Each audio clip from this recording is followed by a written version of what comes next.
Bismillahirrahmanirrahim. Alhamdulillahirabbil alamin. Wassalatu wassalamu ala Rasulillah wa ala alihi wa ashabihi wa man tabi'ahum bi ihsan ila yaumiddin amma ba'd. Alhamdulillah, ini di malam ke-10 kita berada di bulan Ramadan. Kembali kita melanjutkan kajian kitab Majalis Syahr Ramadan karya Syekh Muhammad bin Shalih Al-Utsaimin rahimahullahu ta'ala. Di hari ini kita akan masuk di majelis yang ke-10 yang beliau rahimahullahu ta'ala bawakan di kitab beliau ini. Kita baca bismillah, Abdullah. Bismillahirrahmanirrahim. Ahsanallahu ilaikum. Wafaqani Allah wa iyyakum. ثم قال الشيخ العلامة محمد بن صالح العثيمين رحمه الله: المجلس العاشر في آداب الصيام الواجبة. الحمد لله الذي أرشد الخلق إلى أكمل الآداب وفتح لهم من خزائن رحمة وجوده كل باب، أنار بصائر المؤمنين فأدركوا الحقائق وطلبوا الثواب، وعام بصائر المعرضين عن طاعته فصار بينهم وبين نوره حجاب، هدى أولئك بفضله ورحمته وأضل الآخرين بعدله وحكمته. إن في ذلك لذكر لأولي الألباب. وأشهد أن لا إله إلا الله وحده لا شريك له، له الملك العزيز الوهاب. وأشهد أن محمدا عبده ورسوله المبعوث بأجل العبادات وأكمل الآداب، صلى الله عليه وعلى جميع الآل والأصحاب وعلى التابعين لهم بإحسان إلى يوم المآب وسلم تسليما. Baik, ini pembukaan muqaddimah dari beliau rahimahullah. Kata beliau rahimahullah ta'ala, al-majlisu al-ashir, majlis yang ke-10. Fi adabis siyamil wajibah, tentang adab berpuasa yang wajib. Di sini beliau akan menyampaikan kepada kita beberapa adab yang harus kita lakukan atau yang harus kita tinggalkan di dalam berpuasa di bulan Ramadan.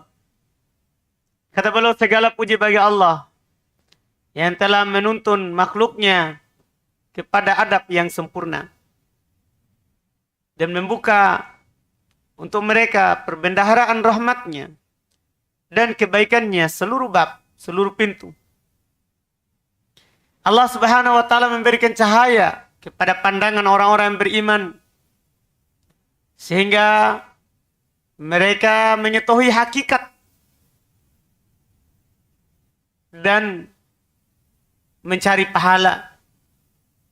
Wa ama basair al-muridin, dan Allah Subhanahu wa ta'ala yang membutakan, menutup pandangan-pandangan orang yang berpaling. Ini keutamaan dari Allah Subhanahu wa ta'ala. Allah memberikan cahaya kepada orang-orang yang beriman kepadanya dan menutup pandangan orang-orang yang berpaling darinya. Membutakan mereka dari ketaatan kepada Allah. Allah Subhanahu wa ta'ala menjadikan antara mereka dan antara cahayanya ada hijab. Allah menjadikan antara mereka dan antara Allah Subhanahu wa ta'ala ada hijab, ada penutup. Hada ulaika bifadlihi wa rahmatihi. Allah Subhanahu wa ta'ala memberikan hidayah kepada orang yang beriman karena keutamaan dan kasih sayangnya. Wa adallal akharin, dan Allah menyesatkan yang lain. Bi'adlihi wa hikmati, tentunya karena keadilan Allah dan hikmah Allah. Inna fi dzalika ladzikra liulil albab. Sungguh dalam hal itu merupakan peringatan bagi orang-orang yang memiliki hati. Kita dengan melihat adanya orang yang sesat, yang disesatkan oleh Allah. Demikian pula adanya orang yang mendapat petunjuk, yang diberi petunjuk oleh Allah Subhanahu wa ta'ala. Ini adalah pelajaran untuk kita. Ini adalah pelajaran untuk kita bahwa dalam kehidupan ini semuanya kita berjalan di bawah pengaturan dan penguasaan Allah Subhanahu wa ta'ala. Wa asyhadu an la ilaha illallah wahdahu la syarikalah. Dan saya bersaksi, kata beliau, bahwasanya tidak ada yang berhak disembah kecuali Allah semata. Tidak ada sekutu baginya. Al-Malikul Azizul Wahhab, yang maha berkuasa, yang maha perkasa, lagi maha memberikan. Wa asyhadu anna Muhammadan abduhu wa rasuluh. Dan saya juga bersaksi bahwa saya Muhammad adalah hamba Allah dan utusan Allah. Al-mab'utsu bi ajalil ibadat, yang diutus oleh Allah Subhanahu wa taala dan membawa syariat berupa ibadah-ibadah yang mulia. Wa akmalil adab, dan beliau yang menyempurnakan adab. Karena Nabi SAW diutus oleh Allah Subhanahu wa taala untuk menyempurnakan akhlak dari umat manusia. Untuk menyempurnakan akhlak dari umat manusia. Sallallahu alaihi wa ala jami'il al wal ashab. Salawat Allah atas beliau dan atas seluruh keluarga dan para sahabat beliau. Walat tabi'ina lahum biihsan. Dan salawat Allah Subhanahu wa taala kepada orang-orang yang mengikuti mereka dengan baik ila yaumil ma'ab, sampai hari kiamat.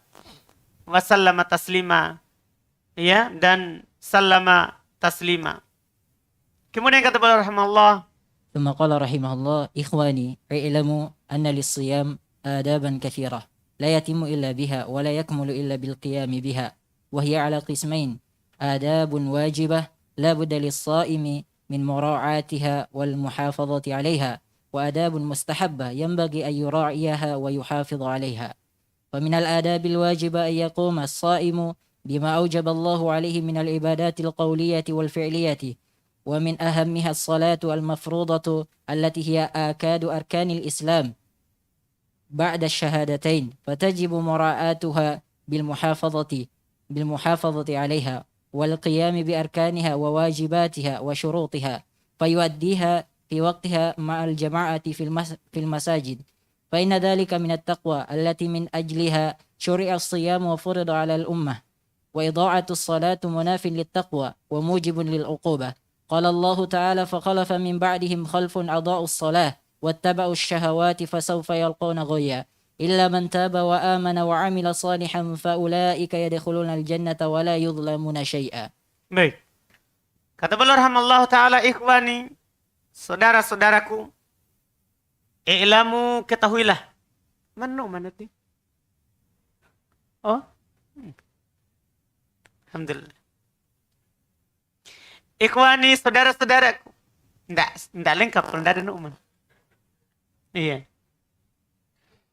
Saudara-saudaraku, kata beliau rahimahullah, i'lamu, ketahuilah. Anna lisyami adab katsira. Bahwasanya untuk puasa itu banyak adabnya. Jadi bukan hanya sekedar menahan makan dan minum, bukan. Berpuasa banyak adabnya. Yang tidak akan sempurna puasa itu kecuali dengannya. Dan tidak dianggap sempurna seorang kecuali dengan tegak melakukannya. Dia terbagi dua. Ada adab yang wajib, yang harus bagi orang puasa memperhatikannya dan menjaganya.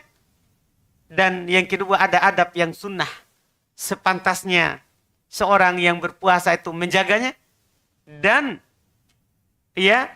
memperhatikannya. Memperhatikan dan menjaganya. Jadi dalam puasa itu ada adab yang wajib harus kita jaga. Dan ada adab yang sunnah. Yang juga sepantasnya kita jaga. Termasuk adab yang wajib. Boleh langsung mulai. Termasuk adab yang wajib. Yang wajib dijaga oleh orang yang berpuasa. Yang Allah Subhanahu wa taala wajibkan mereka di selain puasa juga. Berupa ibadah, ucapan dan ibadah perbuatan. Dan yang paling pentingnya adalah sholat yang diwajibkan.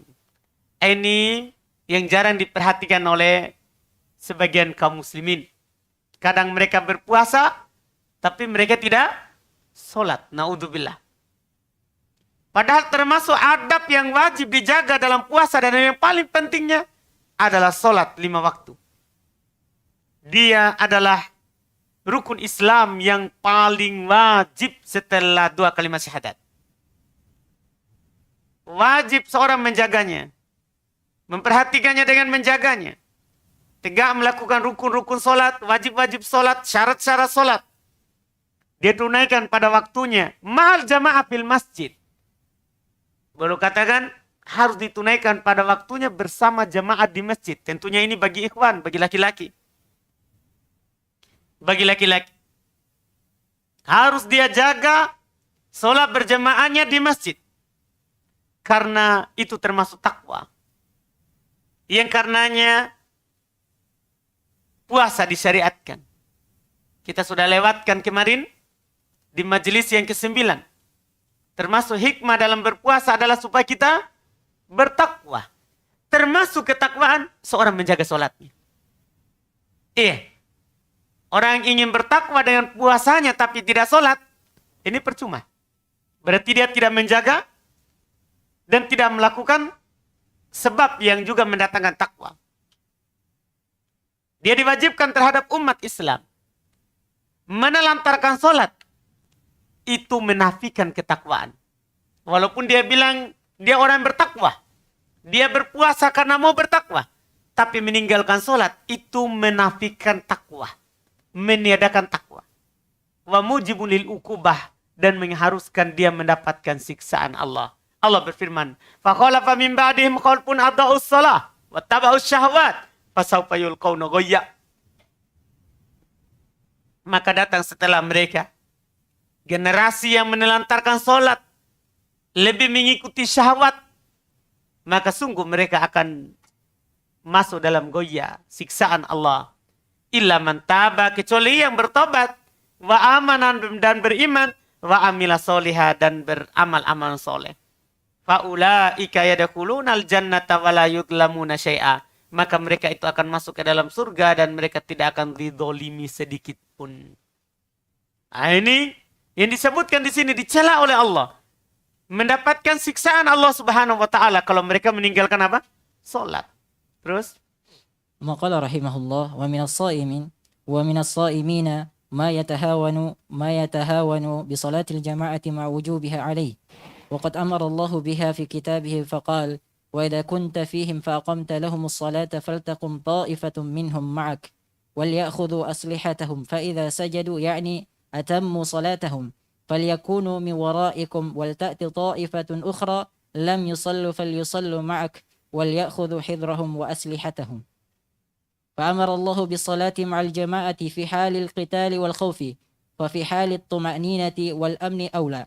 وعن أبي هريرة رضي الله عنه أن رجلا أعمى قال يا رسول الله ليس لي قائد يقودوني إلى المسجد فرخص له فلما ولى دعاه وقال هل تسمع النداء بالصلاة قال نعم قال فأجب. رواه مسلم. فلم يرخص له النبي صلى الله عليه وسلم في ترك الجماعة مع أنه رجل أعمى وليس له قائد. Baik, kata beliau rahimahullah, di antara orang berpuasa, itu beliau berbicara tentang kenyataan dari sebagian kaum muslimin. Ya, di antara orang yang berpuasa, ada yang bermudahan dalam meninggalkan sholat berjamaah. Ada yang bermudahan di dalam meninggalkan sholat berjamaah. Iya. Padahal itu wajib. Pendapat yang benarnya karena berdasarkan dalil Al-Quran dan Sunnah, sholat berjamaah bagi laki-laki di masjid itu wajib. Sholat berjamaah bagi laki-laki di masjid wajib. Allah Subhanahu wa taala telah memerintahkan dalam kitabnya. Allah berfirman, wa idza kunta fihim, kalau kamu berada di tengah mereka, fa aqamta lahumus shalah, maka engkau menegakkan untuk mereka salat, maka hendaklah sekelompok dari mereka berdiri bersamamu dan sambil pegang senjatanya. Kalau mereka telah sujud selesai, maka hendaklah mereka mundur ke belakang dan datang lagi sekelompok dari mereka yang belum sholat tadi dan sholat bersamamu dan mengambil kehati-hatian mereka dan senjata mereka. Ini di perang. Di peperangan ini, Allah memerintahkan mereka untuk sholat berjamaah ketika perang. Ketika rasa takut. Maka dalam keadaan tenang dan aman, tentunya wajib. Iya kan? Di perang saja wajib melakukan sholat apa? Berjamaah. Maka bagaimana kalau lagi tidak berperang? Apa hukumnya? Kata beliau, aula. Tentunya lebih wajib. Karena ini di perang, tetap disuruh berjamaah. Padahal ini keadaan rasa takut. Akan diserang. Tetap dilakukan berjamaah. Maka di luar peperangan, lebih wajib lagi. Ini termasuk dalil yang menunjukkan wajibnya sholat berjamaah di masjid bagi laki-laki. Dari Abu Hurairah radhiyallahu taala anhu bahwasanya seorang lelaki buta datang kepada Rasulullah, dia berkata, "Ya Rasulullah, saya tidak punya penuntun yang akan menuntunku ke masjid." Maka Rasulullah SAW membolehkannya untuk sholat di rumah. Tapi tatkala dia orang itu mau pergi, Rasulullah memanggilnya kembali. Kata Nabi, "Apa kamu dengar adzan untuk sholat?" Orang buta itu bilang, "Iya, saya dengar adzan, cuma saya buta, tidak ada penuntun." Apa kata Nabi? "Fa'ajib." Kalau begitu wajib kamu jawab. Ini riwayat Muslim, diriwayatkan oleh Imam Muslim. Orang buta, kalau dengar adzan, wajib dia ke masjid. Bagaimana lagi kalau orang apa? Yang tidak buta. Ini dalil kedua yang menunjukkan wajibnya sholat berjamaah di masjid. Nabi SAW tidak meringankan untuknya dalam meninggalkan jamaah. Padahal itu dia orang buta dan tidak ada penuntunnya. Ini masalahnya. Tapi bersamaan dengan itu tetap Nabi fatwakan. Nabi jawab apa yang dia tanyakan itu. Wajib kamu ke masjid. Ini bagaimana kita melihat kalau orangnya tidak buta. Iya, tentunya mebabi aula. Lebih utama, lebih wajib baginya. Karena yang buta saja tidak ada penuntunnya. Wajib. Apalagi yang tidak buta. Ini adab dalam berpuasa. Baik, lanjut. ثم قال رحمه الله وتارك الجماعة مع إضاعته الواجب قد حرم نفسه خيرا كثيرا من مضاعفة الحسنات فإن صلاة الجماعة مضاعفة كما في الصحيحين من حديث ابن عمر رضي الله عنهما أن النبي صلى الله عليه وسلم قال صلاة الجماعة تفضل على صلاة الفرد ب27 درجة وفوت المصالح الاجتماعية التي تحصل للمسلمين باجتماعهم على الصلاة من غرس المحبة والألفة وتعليم الجاهل ومساعدة المحتاج وغير ذلك. Masya Allah. Meninggalkan sholat berjamaah. Di samping dia menelantarkan yang wajib. Di samping ini. Kan wajib tadi hukumnya sholat berjamaah. Meninggalkan sholat berjamaah. Di samping dia meninggalkan yang wajib. Dia telah mengharamkan dirinya kebaikan yang banyak. Dari dilipat gandakannya kebaikan. Di samping dia meninggalkan yang wajib, dosa. Dia juga meninggalkan apa? Menelantarkan kebaikan yang sangat banyak kalau dia hadir sholat berjamaah. Karena sholat berjamaah itu pahalanya berlipat ganda. Sebagaimana dalam hadits riwayat Bukhari Muslim. Dari Ibnu Umar radhiyallahu taala anhu bahwasanya Nabi SAW bersabda, "Sholatul jamaati tafdulu ala sholatil faddi bisab'in wa isrina darajah." Sholat berjamaah lebih utama daripada sholat sendiri. Itu melebihi sholat sendiri 27 derajat. Jadi 1 berbanding 27.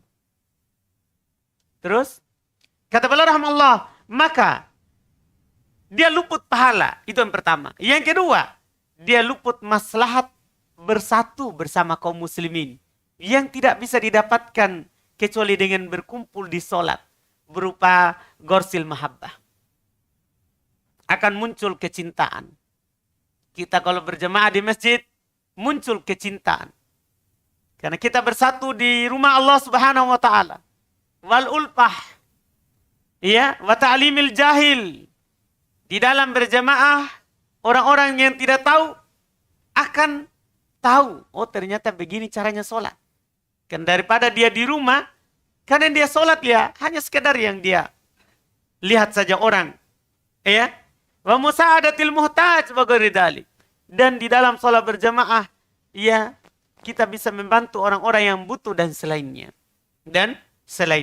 Terus ثم قال رحمه الله وبترك الجماعة يعرض نفسه للعقوبة ومشابهة المنافقين ففي الصحيحين عن أبي هريرة رضي الله عنه أن النبي صلى الله عليه وسلم قال أثقل الصلوات على المنافقين صلاة العشاء وصلاة الفجر ولو يعلمون ما فيهما لأتوهما ولو حبوا ولقد هممت أن أمر بالصلاة فتقام ثم آمر رجلا فيصلي بالناس ثم أنطلقوا معي برجال معهم حزب من حطب إلى قوم لا يشهدون الصلاة فأحرق عليهم بيوتهم من نار. ففي صحيح مسلم عن ابن مسعود رضي الله عنه قال: من سره أن يلقى الله غدا مسلما فليحافظ على هؤلاء الصلوات حيث ينادى بهن فإن الله شرع لنبيكم سنن الهدى وإنهن من سنن الهدى. قال: ولقد رأيتنا وما يتخلف عنها إلا منافق معلوم النفاق. ولقد كان الرجل يؤتي به يهادى بين الرجلين حتى يقام في الصف.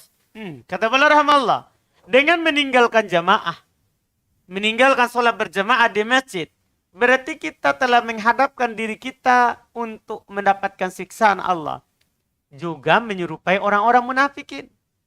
Dalam hadits ini diriwayatkan oleh Imam Al-Bukhari dan Imam Muslim dari Abu Hurairah radhiyallahu ta'ala anhu, bahwasanya Nabi SAW bersabda, sholat yang paling berat terhadap orang munafikin adalah sholat isya dan sholat subuh. Seandainya mereka mengetahui apa yang ada pada keduanya berupa keutamaan, maka mereka akan mendatanginya walaupun merangkak. Sungguh, ini potongan yang kedua ini. Berikutnya ini termasuk juga dalil yang menunjukkan wajibnya sholat berjamaah di masjid. Sungguh saya telah berhimmah, berkeinginan untuk memerintahkan sholat dan diikomat. Kemudian saya memerintahkan seorang untuk mengimami manusia. Adapun saya akan pergi bersama beberapa orang yang membawa ikatan-ikatan dari kayu. Maksudnya beberapa kayu bakar. Kepada kaum yang tidak menyaksikan sholat, saya akan membakar rumah-rumah mereka dengan api. Diancam akan dibakar rumahnya. Tentunya kalau seperti ini ancamannya, maka dia telah meninggalkan yang wajib. Kalau yang sunnah tidak mungkin sampai dibakar, diancam untuk dibakar rumahnya. Dalam Sahih Muslim dari Ibnu Mas'ud radhiyallahu ta'ala anhu, Nabi SAW bahwasanya dia berkata, siapa yang senang untuk berjumpa dengan Allah Subhanahu wa taala besok dalam keadaan muslim, maka hendaklah dia menjaga solat-solat itu ketika dipanggil dengannya, itu ketika azan. Sungguhnya Allah Subhanahu wa taala telah mensyariatkan kepada nabi kalian sunnah-sunnah, jalan-jalan petunjuk. Dan sungguh mereka ini adalah jalan-jalan petunjuk, itu salat 5 waktu. Dia berkata juga, walaqad ra'aituna, sungguh saya telah melihat kami waktu itu di masa sahabat. Wa ma yatakhallafu anha illa munafiq.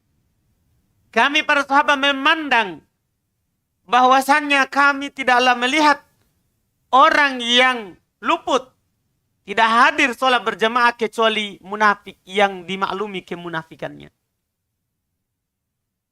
Karena belum menggambarkan sungguh seorang di masa sahabat, dia didatangkan yuhada baina rajulain, dia dipapa antara 2 orang. Sampai ditegakkan diberdirikan di mana? Di shaf. Ini menunjukkan apa? Wajibnya sholat berjamaah.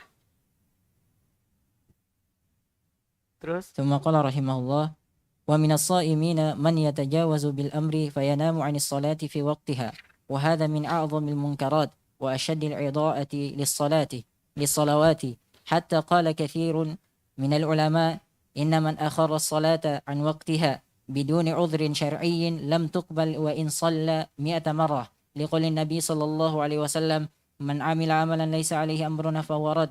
رواه مسلم. والصلاة بعد وقتها ليس عليها أمر النبي صلى الله عليه وسلم فتكون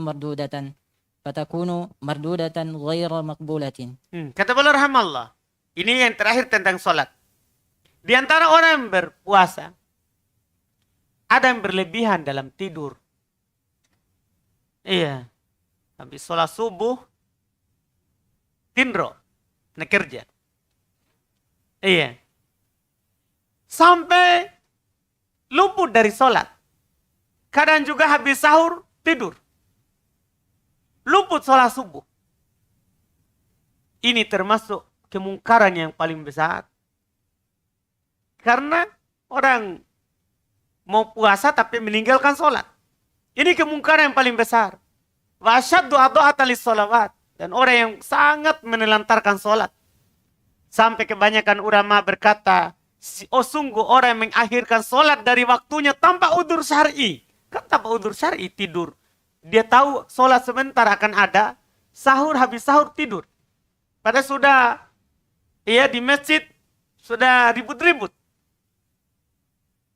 Itu dia tidur tanpa udzur syar'i, maka tidak akan diterima darinya walaupun dia sholat 100 kali untuk menggantinya.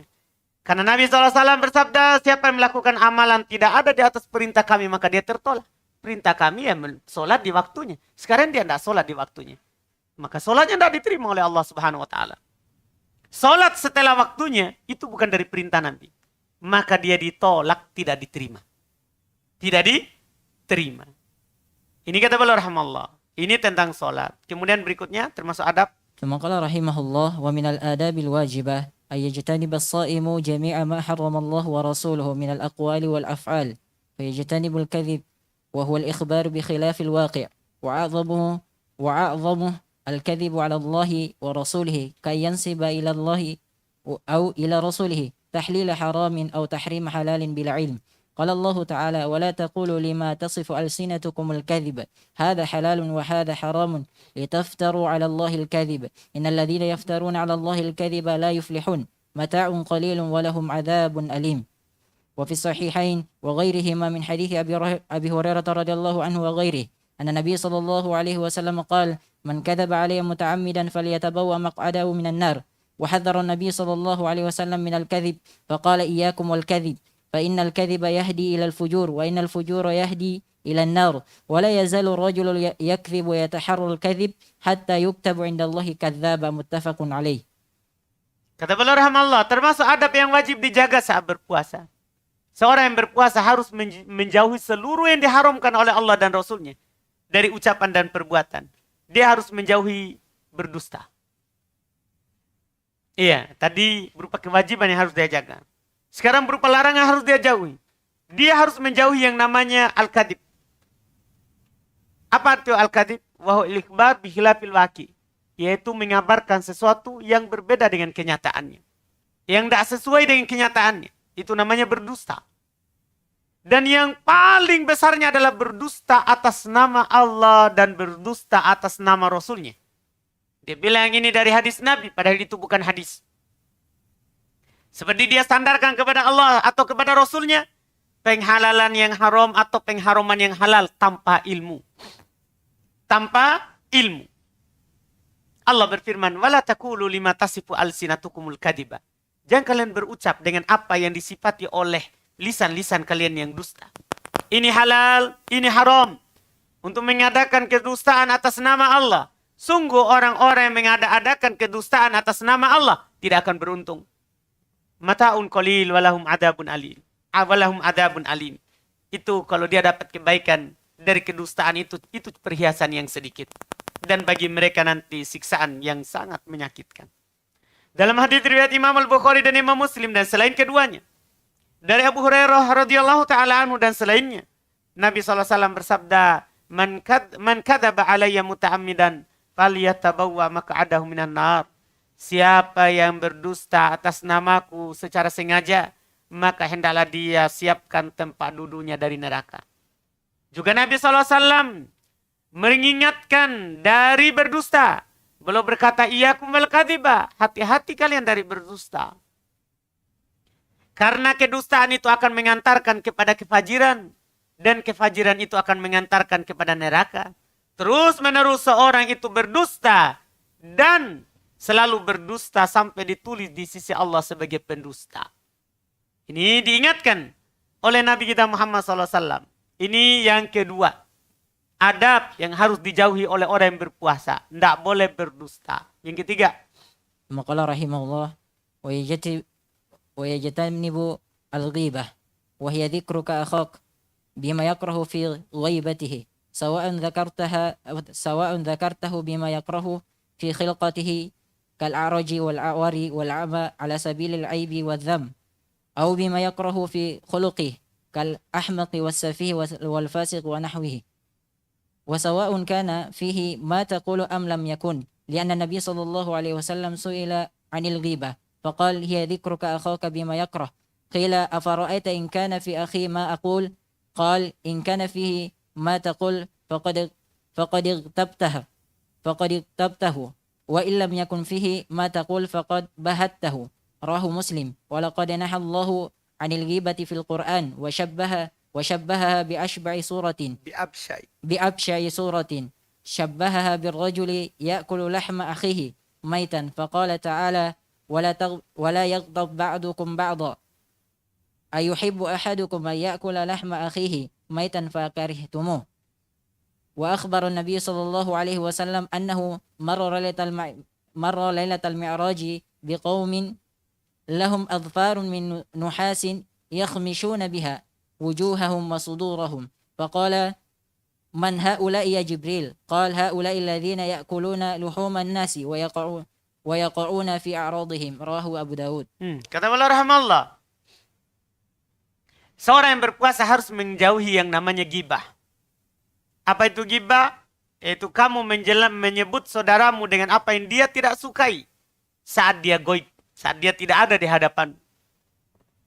Sama saja apakah kamu sebutkan apa yang dia sukai itu dalam penciptaannya, itu jasadnya, seperti aroj, pincang, awar, buta, ya sebelah, a'ma, buta dua-dua, ala sabilil aibadam, ya, yang dia inginkan dari penyebutan itu untuk mencelanya, Ini untuk mengeluarkan kalau itu dia sebut untuk memperkenalkannya. Kalau dia bilang itu Muhammad, siapa Muhammad? Itu yang buta. Bukan untuk menggibahnya, tapi apa? Mengenalkannya.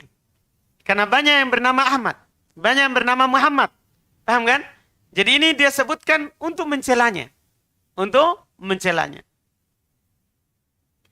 Atau dengan apa yang dia tidak sukai dari kuluknya, dari akhlaknya.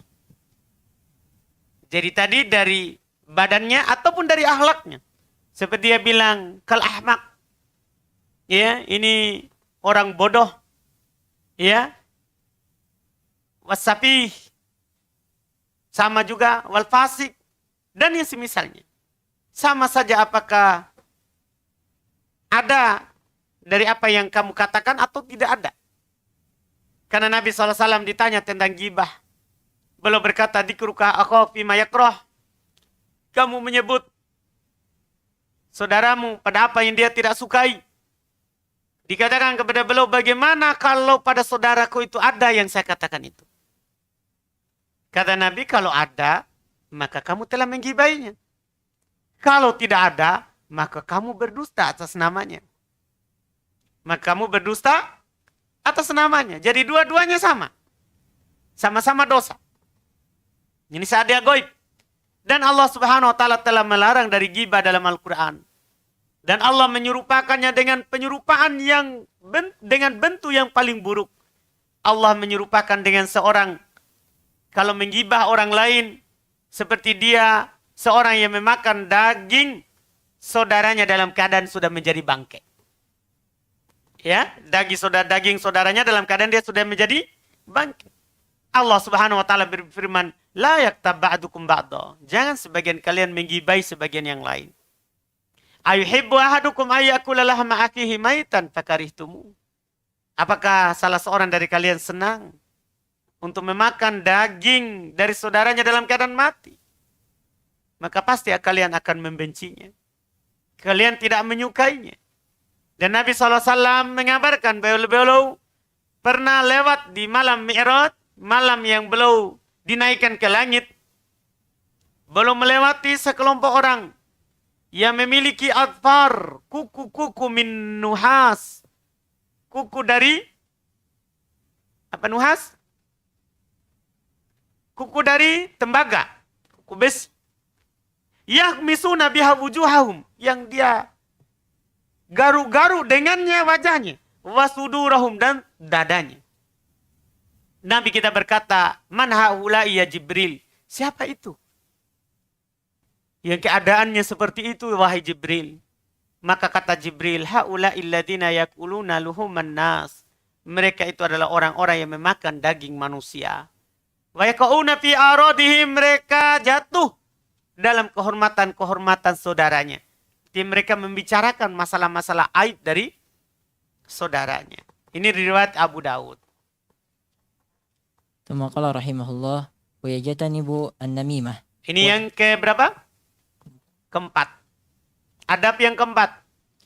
وهي نقل كلام شخص في شخص إليه ليفسد بينهما وهي من كبائر الذنوب. قال فيها رسول الله صلى الله عليه وسلم لا يدخل الجنة النمام متفق عليه. وفي الصحيحين من حديث ابن عباس رضي الله عنهما أن النبي صلى الله عليه وسلم مر بقبرين فقال إنهما لا يعذبان وما يعذبان في كبير أي في أمر شاق عليهما أما أحدهما فكان لا يستنزه من البول وأما الآخر فكان يمشي بالنميمة والنميمة فساد للفرد والمجتمع وتفريق بين المسلمين وإلقاء للعداوة بينهم ولا تطيع كل حلاف مهين هماز مشاء بنميم فمن نم إليك نم فيك فاحذره. Ini yang keempat. Orang yang berpuasa harus menjauhi yang namanya namimah. Apa itu namimah? Namimah itu menukil ucapan seorang kepada orang lain tujuannya untuk merusak hubungan keduanya. Itu namanya apa? Namimah. Jadi kalau ghibah, cerita saja, menceritakannya. Kalau yang namimah, mengadu domba. Antara keduanya, namimah termasuk dosa besar. Nabi SAW bersabda, la yadkhulul jannah nammam. Tidak akan masuk surga orang-orang yang suka melakukan namimah, mengadu domba. Ini riwayat Bukhari Muslim. Dalam riwayat Bukhari Muslim juga dari Ibn Abbas radhiyallahu taala anhuma bahwasanya Nabi SAW pernah melewati dua kubur. Beliau berkata, sungguh keduanya ini disiksa. Dan keduanya ini disiksa bukanlah dengan yang perkara yang besar. Ya. Adapun salah satu dari keduanya, la yastanzihu minal baul, tidak cebok dari kencingnya. Adapun yang lain, kana yamsi bin namimah, dia berjalan di atas muka bumi untuk mengadu domba. Namimah itu merusak orang dan merusak masyarakat. Memisahkan antara kaum muslimin. Melemparkan permusuhan antara mereka. Makanya Nabi SAW bersabda, Allah Subhanahu wa taala berfirman, wala tuti kulla hallafin mahin. Jangan kamu mentaati setiap orang yang suka bersumpah lagi hina. Hamazin, selalu mencela, mengejek, masya'in binamim, selalu berjalan untuk melakukan namimah, adu domba. Iya, dia ke sana ke sini untuk mengadu domba. Paman nama ilaik, hati-hati ini. Ini kaidah dari Syekh Ibnu Taimiyah rahimahullah. Faman namma ilaik namma fik. Fahdaru. Siapa yang menamimah orang lain kepadamu, menceritakan keburukan orang lain kepadamu, maka dia juga akan melakukan namimah terhadapmu ke orang yang lain. Hati-hati. Iya. Kalau dia cerita, santai saja. Bilang saja, seperti kaidahnya teman saya. Mana itu pelakunya? Iya, jangan buat apa-apa. Karena itu dia akan menukil nanti ke sana. Iya. Itu lebih selamat. Iya, kaidahnya itu. Bilang saya, nanti dia nukil. Dia bilang, biar aja. Kan cuman Dia bilang, mau dia apa? Iya. Itu Nu'man tidak tahu ya. Kan itu kelas khusus. Iya. Begitu saja. Iya. Jadi kalau dia cerita, enggak usah. Karena kaidahnya begitu. Kalau ada orang menamimah orang lain di antum, dia akan menamimah juga antum. Di orang sana. Karena memang tujuannya untuk apa? Mengadu domba. Iya, mengadu domba. Jadi yang seperti itu jangan dilayani. Jangan dilayani. Karena akan begitu terjadinya. Iya, karena tujuannya untuk merusak antara sesama. Antara sesama. Ini yang keberapa ini adab dalam berpuasa. Walaupun semua adab ini berlaku di luar Ramadan. Cuman di Ramadan harus kita tahan itu. Harus kita tahan ini. Kemudian berikutnya yang berapa sekarang? Kelima. ثم قال رحمه الله ويجتنب الغش في جميع المعاملات من بيع وإجارة وصناعة ورهن وغيرها وفي جميع وفي جميع المناصحات والمشورات فإن الغش من كبائر الذنوب وقد تبرأ النبي صلى الله عليه وسلم من فاعله فقال صلى الله عليه وسلم من غشنا فليس منا وفي لفظ ومن غش فليس مني رواه مسلم Jis. والغش خديعة وضياع للأمانة وفقد للثقة بين الناس وكل كسب من الغش فإنه كسب خبيث حرام لا يزيد صاحبه إلا بعدا من الله. Kata beliau rahimallahu ta'ala, adab yang kelima harus antum jauhi. Seorang berpuasa harus menjauhi yang namanya al-ghish, berbuat curang.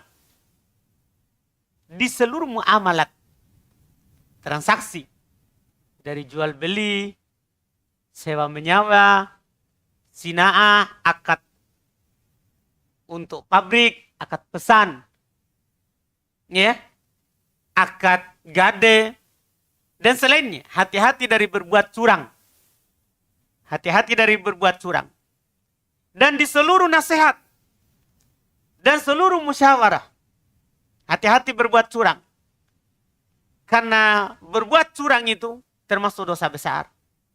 Nabi SAW berlepas diri dari pelakunya dan menunjukkan dia dosa besar. Kata beliau, man ghasyana falaysa minna. Siapa yang berbuat curang terhadap kami, maka dia bukan dari kami.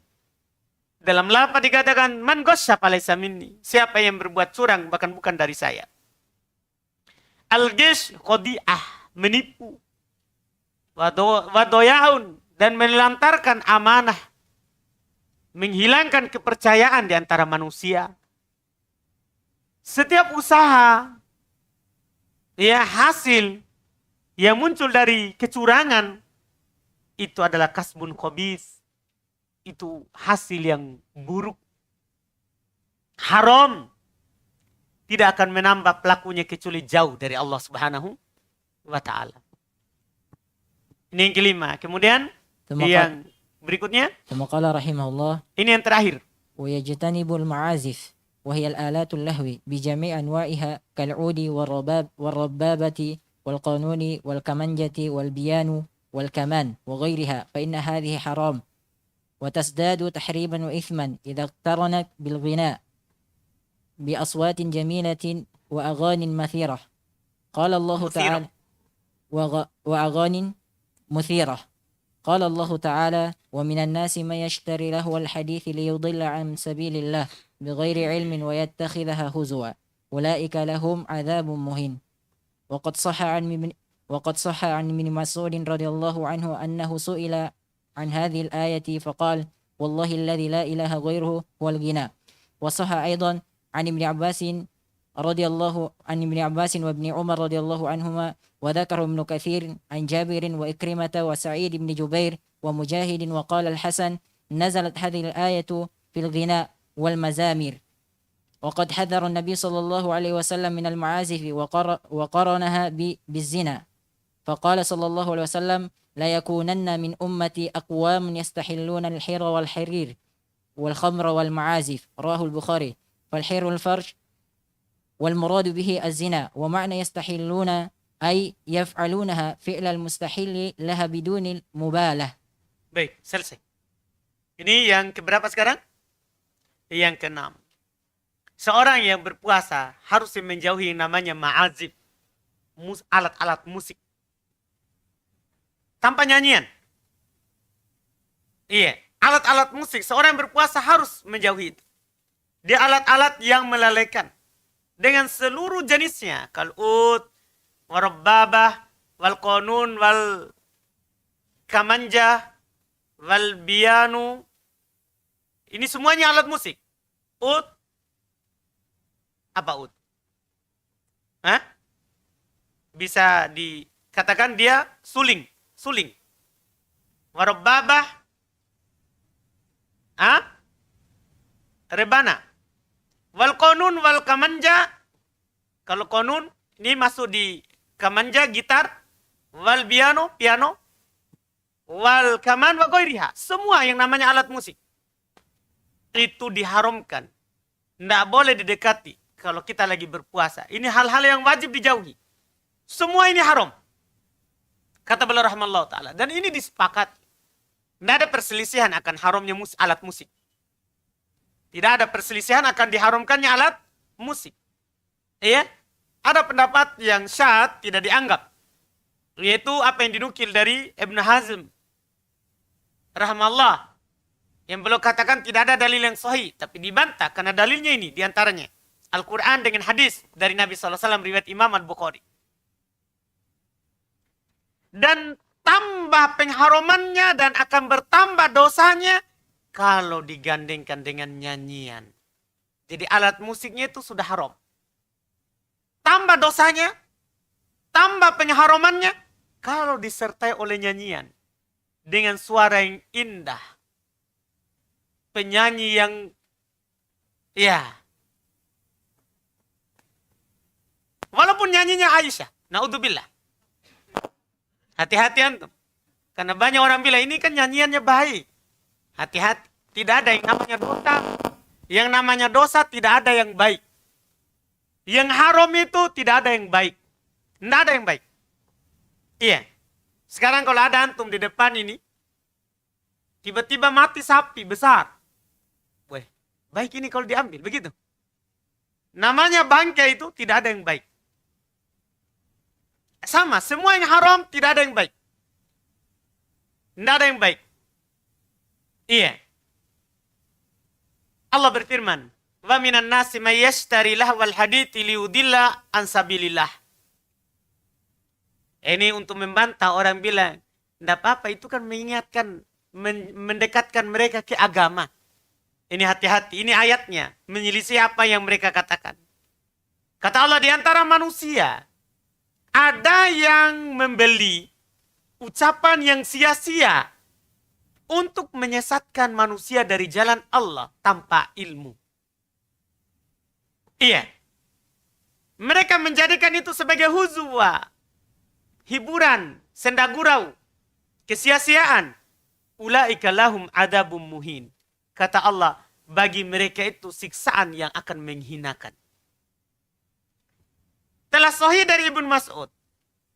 Beliau ditanya tentang ayat ini. Apa itu lahwal hadith? Begitu maksudnya. Apa itu ucapan yang sia-sia? Dan tafsir sahabat itu hujah. Tafsir sahabat itu dalil. Beliau ditanya. Apa artinya lahwal hadith? Maka beliau bersumpah. Wallahi. Alladhi la ilaha ghairuh. Demi Allah. Jadi beliau bersumpah dalam menjelaskan untuk menguatkan apa maksudnya itu ayat. Demi Allah. Yang tidak ada sembahan yang berhak disembah selainnya. Huwal gina. Ucapan yang sia-sia di sini adalah nyanyian. Ini ucapan tafsir sahabat. Sini adalah nyanyian. Telah sahih ini dari Ibn Abbas, juga dari Ibnu Umar radhiyallahu taala anhum. Disebutkan oleh Ibnu Katsir dari Jabir, dari Ikrimah, dari Sa'id Ibnu Jubair, dari Mujahid rahimahumullah. Sahabat tabi'in. Berkata Al-Hasan rahimahullah, nazalat hadil ayat fil gina wal mazamir. Ayat ini turun di nyanyian dan alat-alat musik. Ini dicela. Dan Nabi SAW telah mengingatkan dari alat musik sendiri digandengkan dengan zina. Alat musik sendiri dicela tanpa nyanyian digandengkan dengan zina. Nabi SAW bersabda, la yakunanna min ummati, akan ada dari umat. Kita sudah melihat sekarang, akan ada dari umat sekelompok orang yang menghalalkan al-hira wal harir wal khamr wal ma'azib. Ini riwayat Bukhari, hadis sahih. Akan ada dari umat Orang yang akan menghalalkan perzinahan. Sutra bagi laki-laki. Wal khamar, minuman yang memabukkan. Wal ma'azib, alat-alat musik akan ada yang menghalalkan. Iya, di sana ada yang menantang orang untuk berdebat. Siapa itu? Iya, si Dungu. Iya, orang Makassar bilang si Pongoro. Iya. Baru tobat, menantang orang berdebat. Iya, bilang Dimas, kau tahu apa? Iya, apa nak tahu kan itu Dimas? Mau lagi berdebat. Iya, ini hadis riwayat Bukhari. Riwayat Bukhari, mau apa lagi berdebat? Itu tadi ayat, sudah ditafsirkan oleh Ibnu Umar, Ibnu Mas'ud, Ibnu Abbas. Bahwa yang diinginkan di situ adalah apa? Nyanyian dan musik. Kan begitu? Ini cukup. Ada datang orang sekarang, mau berdebat. Akan halalnya musik. Iya. Sudah kalau memang keras, sudah biarkan saja kamu halal. Iya, kita haram. Karena hadisnya jelas, riwayat Bukhari. Yang katakan seperti itu. Kata beliau al-hir, al-farj. Al-hir itu al-farj, kemaluan, maksudnya zina. Mana yastahilun? Apa artinya yastahilun, kata Syekh Ibnu Utsaimin. Yaitu mereka melakukannya seperti orang yang menghalalkan. Mereka tidak peduli kalau itu haram. Itu artinya menghalalkan. Mereka tidak peduli kalau itu apa? Haram. Mereka lakukan seakan-akan itu apa? Halal. Na'udzubillah. Iya, na'udzubillah. Ini beberapa perkara yang di majelis ke-10 ini belum ingatkan kepada kita. Dan belum hanya terbatas pada ini 6 perkara. Karena memang majelisnya walaupun malam ini panjang ya kita ya. Iya, karena kita baca semua karena penting yang belum ingatkan ya kepada kita dalam masalah ini karena banyaknya kaum muslimin jatuh di dalamnya. Alhamdulillah mudah-mudahan bermanfaat dan menjadi pengingat untuk kita semua. Kita cukupkan majelis yang ke-10 ini. InsyaAllah kita lanjutkan lagi besok di majelis yang ke-11. Subhanakallahumma hamdik asyhadu an la ilaha illa anta astaghfiruka wa atubu ilaik. Alhamdulillahirabbil alamin.